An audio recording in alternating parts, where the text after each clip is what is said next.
Hey everybody, my name is Mike King. I'm a course author and instructor here at Berklee Online. I teach music business courses, music marketing courses, and I'm here today with Dave Altarescu. And Dave is the director of marketing at a little startup some people may have heard of called Spotify. And thank you for Nice coming to in be today. here. Yeah. So Dave, I want to talk about a bunch of different things with you today. I want to talk about, you're responsible for the consumer experience and communicating with the consumer. So I want to talk a lot about how people are using Spotify, different features that you have, get into a little bit about the opportunities for musicians. One thing in advance I want to mention is that I don't really necessarily, we have a half hour, just not much time. I don't want to spend any time really talking about Spotify and the per stream rate. However, and I'm not trying to buzz market my blog, but I did an interview with D.A. Wallach about that topic.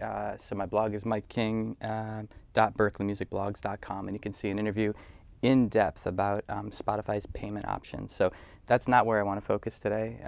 Check it out. Yeah, thank you very much. So I am always interested in, you're a Berklee grad, 2002? 2002. 2002.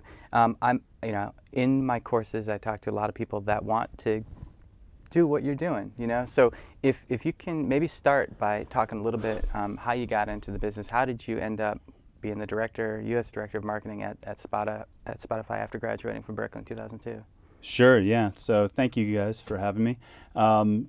So I started out, I started working in the music industry, moved out to California after school, wanted to work in A&R, and I ended up going and getting to California, and I got a job. Well, first of all, I thought that I had a job lined up at Columbia Records. The person who had hired me turned out to get laid off the day that, or a couple days before I got out there. Yeah. And so I was stuck out in LA and without a job. And I spent the first month just searching, and I ended up getting a job at Maverick Records working in A&R administration. I ultimately ended up working at Warner Brothers after about a year at Maverick and Warner subsidiaries. And long story short, I worked in the traditional music industry for a good 5 years, both at these Warner and Warner subsidiaries, doing everything from A&R administration, marketing, and ultimately being a general manager for another subsidiary of Warner called Record Collection. During that time, I also ended up managing a couple bands. I managed Silver Sun Pickups. I didn't know that. I was their first manager. Wow. Yep. Huh. And I managed a band at the time called Simon Dawes, but is now called Dawes. And both of which have become pretty successful. And it was fun seeing them at their beginnings. So that was really fun. But I kind of felt like I was stuck in the traditional music industry, in that, to an extent, there was. I felt like I was powerless and not able to help influence where the music industry was headed.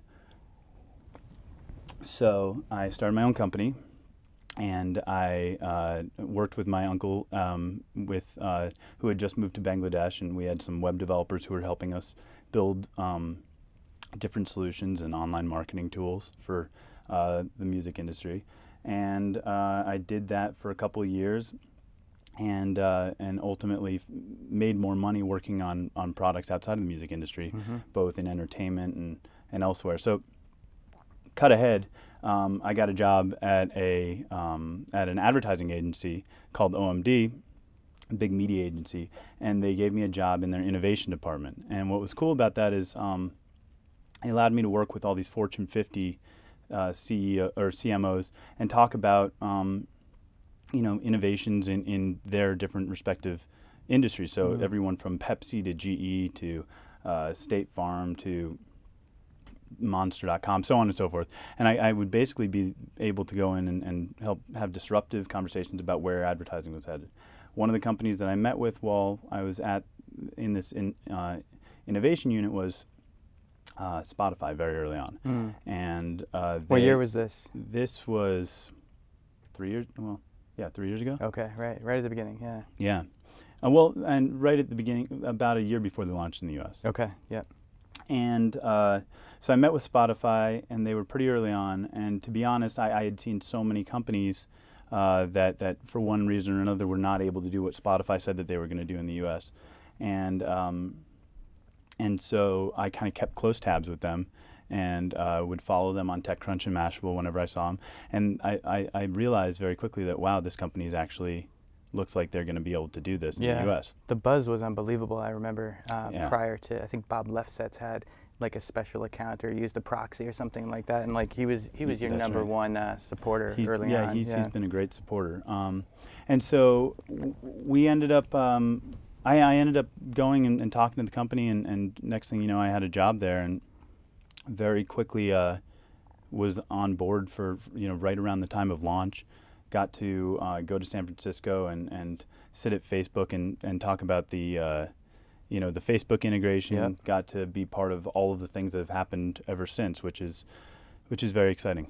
And I want to talk more about the Facebook integration in a second, but I love the path, because I think there's a lot of value in understanding the traditional business, right? And some of that stuff still works, and I have a background at a label, and the idea that you even went outside of music business and came back and brought some of those ideas into the music business, like some of the most innovative things I think for the music business come from outside of the music business. Absolutely, yeah. And that said, I'd also like to mention that I think that the music industry it's been the canary in the coal mine for definitely for setting the trend of what a lot of the rest of the media and entertainment industries have kind of started to go through since. It's really true. So it's very likely that there are some people that are watching this that are in countries that Spotify is not available yet. I think you're in 17 countries, is that right? That's right, yeah. Yeah, so just to start things off, can you talk a little bit about Spotify just from a foundational standpoint for folks that haven't been able to experience it yet? Absolutely. Well, so first let me say that Spotify was launched initially in Sweden. It was founded by Daniel Ek, and it was launched in Sweden, which was a country that was historically known for piracy. Number of pirate services started in Sweden. There's a political party that supports piracy in Sweden. It's called the Pirate Party? Yeah. Yeah. And so here's Spotify entered into this space that was riddled with piracy, and was able to show proof in an 8 million person country that they could actually bring a better solution to the music industry, better than piracy, make legal solution better than piracy. Yeah. And I think that was perfect circumstantially for them to then go into Europe and into a bunch of other Nordic countries and into the rest of Europe. Yeah. And ultimately the U.S. and prove that same point. But I think that had they done it in any other order, it may have been and proved to be much more difficult. And just off the top of my head, I seem to remember reading that revenue from subscription access models in Sweden outperforms revenue from traditional sales. Yeah, I think that's so accurate, at this right? point, yeah. And so at this point, we've become widely used in Sweden, and our premium tier of our service is some really high percentage. I don't want to. We'll let the viewers know afterwards, but it's something in the high 70–80%. Yeah, yeah. So so what is it like? Just talk a little bit. Spotify, you've got. So what is Spotify? Yeah, right. So Spotify is a streaming service, on-demand streaming service. We allow users to have access to 20+ million songs. They can listen to them a la carte. They can listen to them as much as they want to. It's free on your desktop. There are advertisements, a few per hour. And then if you want to listen to it on a mobile device, or if you don't want to listen to the advertisements, it's $10 a month. Yeah.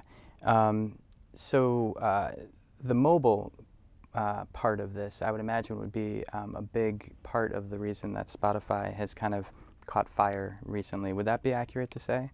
I mean, I think that it's a big piece of the value proposition. For me, I'm a big runner, and so listening to music on my phone, or being able to listen to music on my phone, and being able to choose what songs I'm listening to is pretty important. So I've got a running playlist that I created on my desktop, and as soon as, and this is before I started at Spotify, as soon as I wanted to go running, I realized that I needed to pay for premium, and I did, and I now listen to it as I run. Mm-hmm. There's also the ability to download songs, do encrypted downloads so that you can listen to them offline. So whether you're in a plane or in a subway tunnel, you can still continue to cache music. Yeah, exactly. In some countries, can't you download? I believe I read Germany. You're able to download music. I may be misspeaking here. Is that possible? There were markets that were doing that. Yeah. I'm not, to be honest, I'm not sure if there's any markets that are doing that anymore. That was I think in the past. Okay. So I want to kind of transition into U.S.-based stuff here. So the RIAA came out with some stats recently that I thought were pretty interesting that I have written down here. So the subscription access model, this includes Pandora, it includes Spotify, RDO, and it includes satellite radio, right? That subscription access model generated 15% of the total revenue in 2012 for the music industry, right? And if you remove the non-statutory license services, if you remove Pandora and satellite out of that, about half of that is Spotify, RDO, that world. So it's about $570 million, right? And just to set the stage of what's going on here in the U.S., I think it's interesting to look at those stats. This came out like a week ago, and it was an analysis of 2012. What I think is really interesting when you drill down into Spotify, you've been up and going for over a year, a little over a year, and you have 1 million paying subscribers in over a year. And I guess to again put this in context, Rhapsody took them 10 years to do that. You know, I've been following Rhapsody for a long time. So why is that? What is the competitive competitive advantage that Spotify has, or what are you guys doing that has this growth happening? What do you think has really kickstarted that? So just to clarify, I think that the latest stat is it's 5 million. Yeah. Yeah. Sorry. No, that's okay. Yeah. 5 million paying and over 25 million active free users. Great. Yeah. So why were we able to grow so quickly? I think that the biggest thing was the free tier. We offer a product that allows people to experience it and try it out without making any real commitment, and that I think is something that that no other service was able to offer previously, and so because of that, it's become a huge marketing vehicle for us to let people start trying out the service. What about the social integration? I remember when you guys launched in the U.S., there was a big, and you mentioned it earlier, big move to integrate in with Facebook, and you guys were, you know, I know that I have friends that I get alerted when they listen to something I've listened to on Spotify because of the social graph, and it's posted on my Facebook. How important was that, or is that, in your growth? That's something that Rhapsody didn't have. You know, Facebook wasn't around. Yeah. There's a number of features that we have that are really new and innovative. One of them being the ability to follow other people. It all kind of has, the progression of it started with the Facebook integration, which was right about a month after launch of Spotify in the U.S. And that really allowed you to see what your friends are listening to on Spotify, and that was pretty interesting. You know, Spotify when it started was I don't want to oversimplify it, but it was a search bar where you can search for music.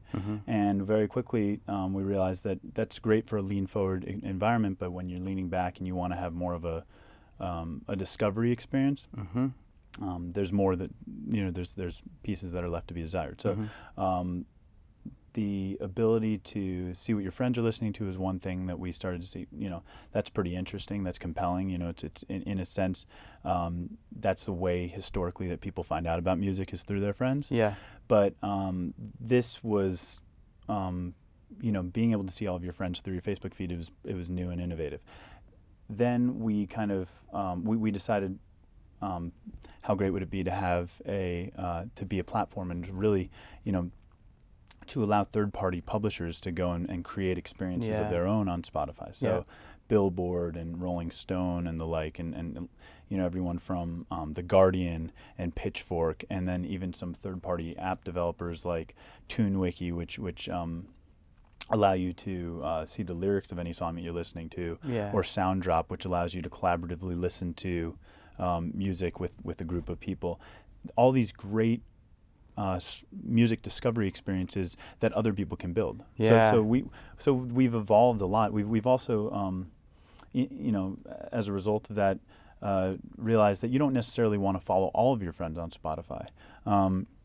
Maybe there's some friends that don't have good music taste, and so to be able to follow specific friends in almost like a Twitter model, where you can follow the people who you care to see, and in a sense it's feudalism, because you're not just following your friends, but you're also following other influencers who may not be part of your Facebook social graph. Definitely. So we've kind of created our own social graph, and you can follow influencers, and they could be musicians, but they could also be athletes or a chef or a friend of yours. Yeah, it's a great curative approach to listening to music. So I've done exactly that. I'm following a bunch of people, some of which I know, some I don't, you know, to get new info, you know, to get new music. Right. You mentioned the apps, and I have to do this shout out because I'm a huge Blue Note fan. Yeah, it's a great app. Man, the Blue Note app is amazing. It was actually built by a guy named Walter Gross, who's a Berklee grad. So to me, I kind of get a bunch of different things happening to Spotify. I get, you know, here's what somebody that I trust is listening to in terms of music, but then I myself, if it's the lean forward option, I can dig into Blue Note in a way that I can't. And that app is built in a way that tries to replicate the idea of going through a record shop and looking at the back of a vinyl and saying, all right, I love Idris Muhammad. What else did he do? And the app allows you to click through and see everything that he ever did that's on Blue Note. You know, it's to me it's a huge game changer. And the last thing I'll say about this in terms of a game changer is I have Sonos at my house. You know, so I've got my iPad, I've got the Blue Note app, I've got Sonos in a couple of different rooms. So if I just want an amazing jazz experience while I'm eating dinner, you know, I just go right into the Blue Note app, or you know, someone that I know is a jazz aficionado, and just listen to that stuff. So although I still purchase physical from bands that I love, I love this option that's out there of having extreme amounts of music in some ways a curated fashion. You know? Yeah. Well, first of all, for those of you who are watching and who have not used any of the apps on Spotify, I highly encourage you to check them out, not just because I work at Spotify, but also because as a music fan, there are so many amazing music discovery experiences that are within the platform. Yeah. There's some really incredible ways to find new music.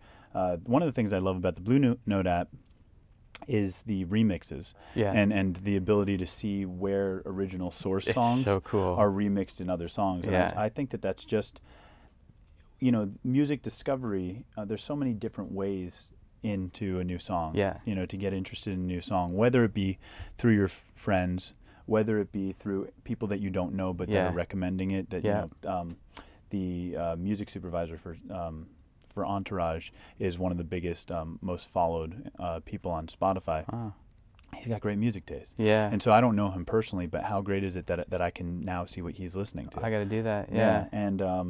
And then through these app experiences, each one of them kind of brings their own different flavor of music discovery to the table. So true. Like the Pitchfork app is different than the Blue Note, and then there's the Matador app. That's really cool. I mean, there's so many. Yeah, no, there's some incredible experiences. You know, there's dating apps on Spotify where you can find your compatibility with somebody else based on your music history and their music history. I mean, how incredible is that? Yeah, it's ridiculous.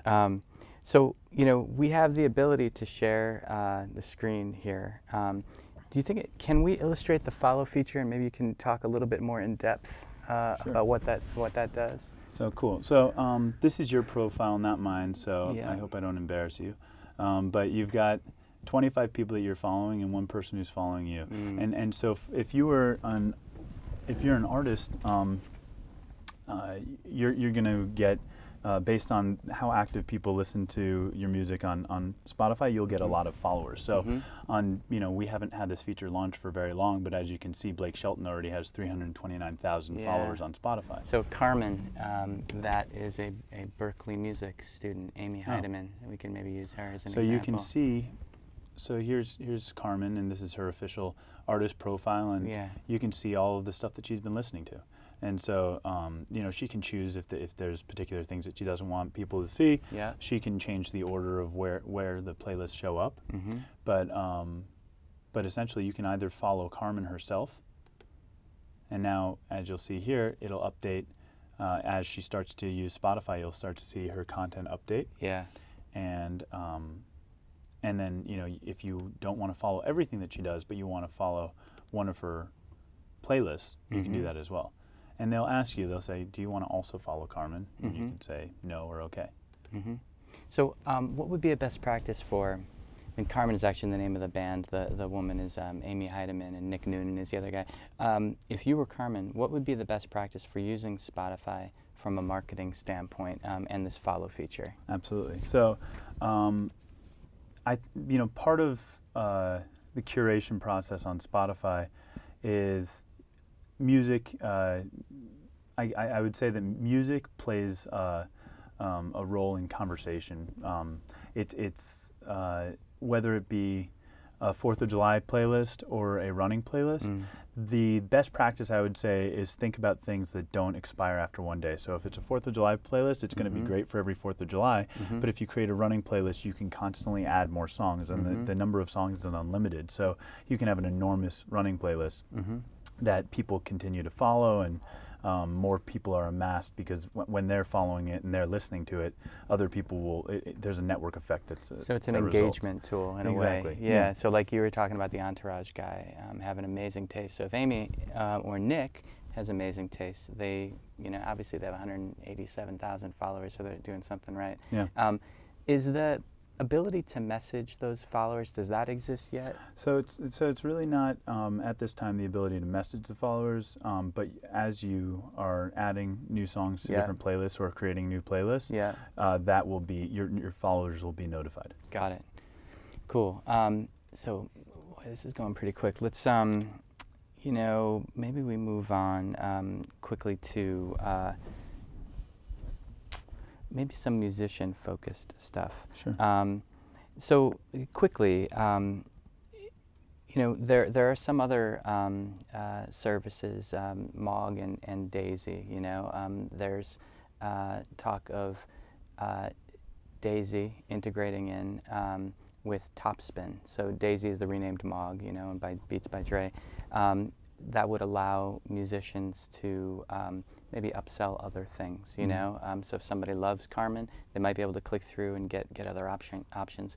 What do you think of that idea going forward, you know, as just another kind of visibility option, possibly a revenue option?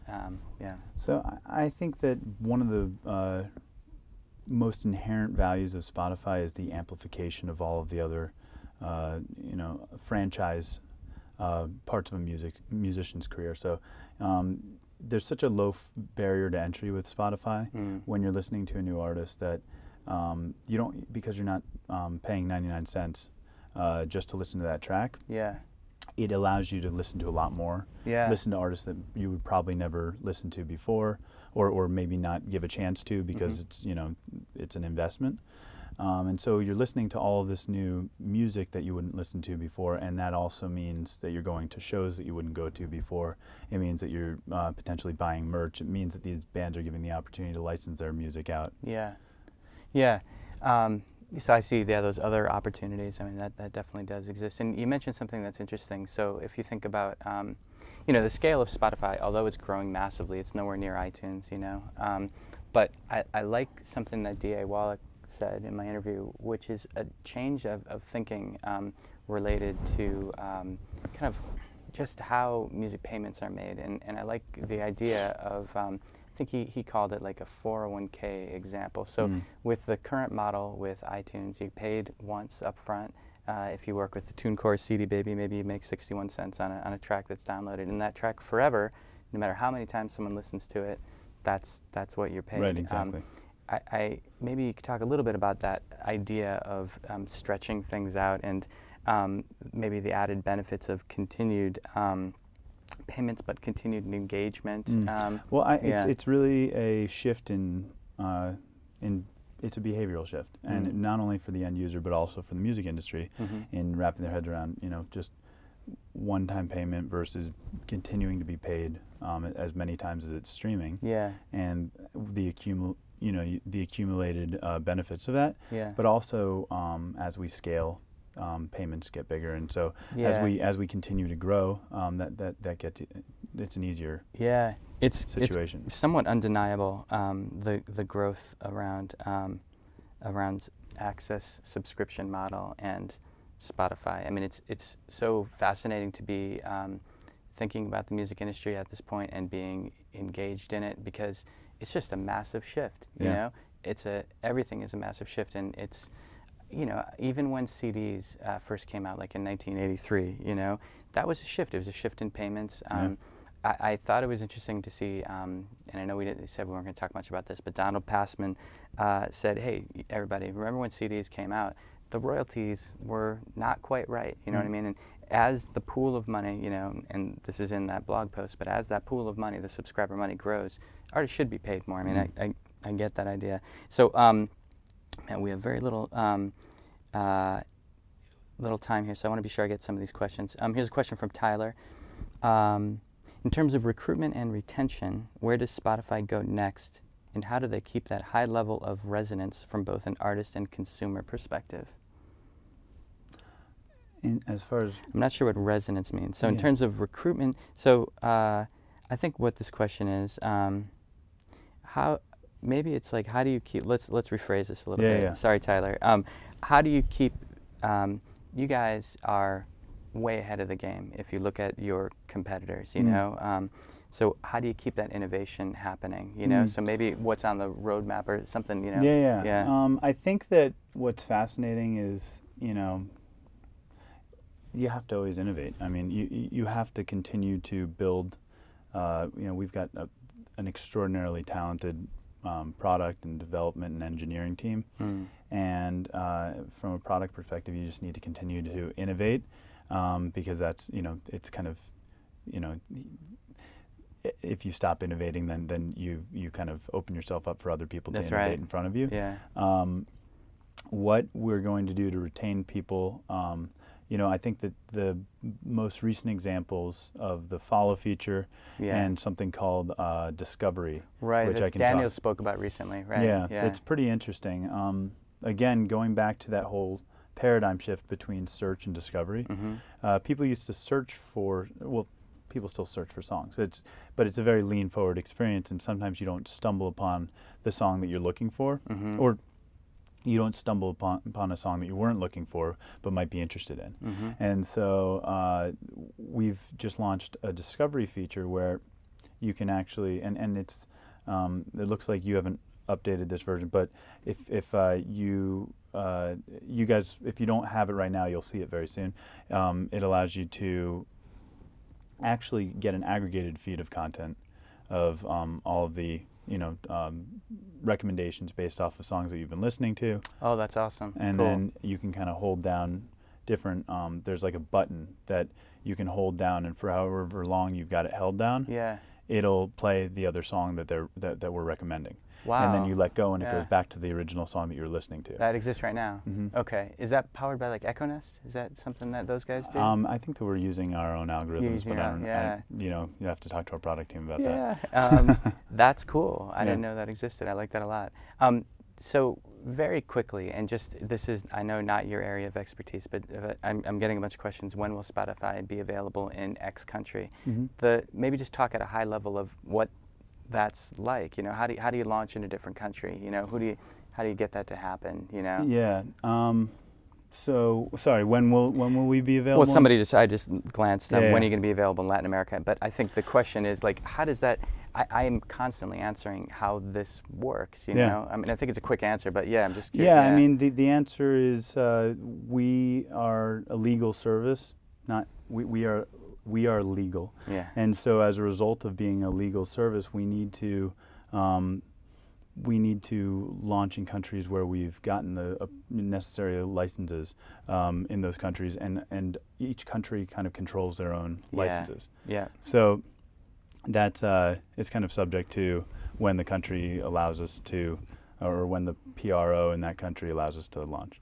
It's that, and it gets kind of hairy. Like I was talking to somebody that's done some stuff with Spotify, and sometimes it goes back to the label not having the maybe something happened in the legal department where they lost a file illustrating here are the rights where we have this music available. So it's really every once in a while I'll go on Spotify and try to find an artist and like this is not available, or I'll see somebody listening to something in Spotify. I try to listen to it from Facebook. It's not available here.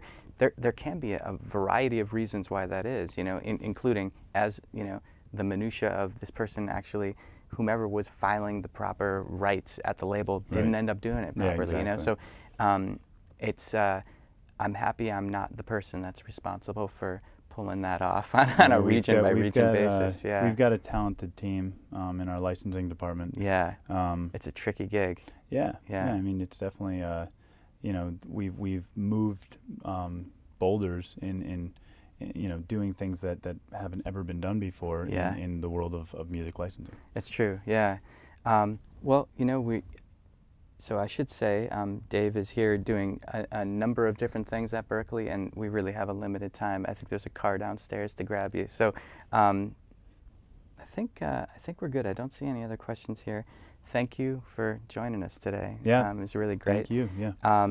I just do want to say, like I said, I teach music business courses here. We do this thing with the open houses. If anyone wants to enroll in a music business course, you can call our advisors, 866 Berklee, and you can take $100 off any music business course. Our next term starts a week from today on Monday. So thank you, everybody. Thanks again, Dave. Thank you.